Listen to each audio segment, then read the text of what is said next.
मान्यवर उच्च शिक्षा क्रीड़ा और युव सेवा ओडिया भाषा साहित्य और संस्कृति विभाग मंत्री सूर्यवंशी सूरज दिनिकिया गस्तरे गंजाम जिला हिंजिलिकाटू ब्लॉक अंतर्गत लोककला नंदिक ग्राम पहुँची सेठारे एक नूतन नाट्य मंडप परिसर मध्यरे एक सभा आयोजन होइतिला।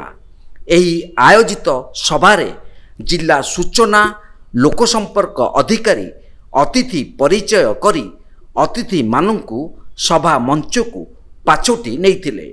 उच्च शिक्षा क्रीड़ा युव सेवा एवं ओडिया भाषा और संस्कृति विभाग मंत्री सूर्यवंशी सूरज ब्रह्मपुर विधायक के अनिल अतिरिक्त जिलापाल देवव्रत साहू गोष्ठी उन्नयन अधिकारी दिव्यज्योति स्मृतिरंजन देव शिशिर मिश्र उपस्थित रही प्रदीप प्रज्वलन करथिले।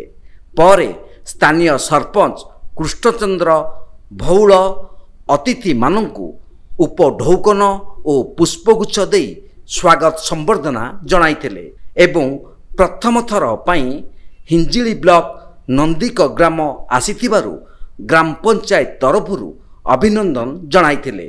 नंदिक ग्राम जहाँकि गोटे श्रृंखलित पंचायत बोली कहिथिले। ग्राम भाव रे परिचय पाइछे केवल ए ब्लॉक नुहे दासकाठिया कहतु पशु नृत्य कहतु गाणी कहतु पाला कहतु ए सबको जो भाव ए नंदिक ग्राम सांस्कृतिक भाव में परिपुष्ट करिछि। निश्चय भाव में ये अन्य उदाहरण संस्कृति मंत्री भाव में अंचल को आसी अत्यंत आत्मप्रसन्न लाभ करुछि। आगामी दिन में कला और कलाकार उन्नति पर सरकार दृढ़तार सहित विचार करेंगे। ब्यूरो रिपोर्ट तीर्थक्षेत्र लाइव।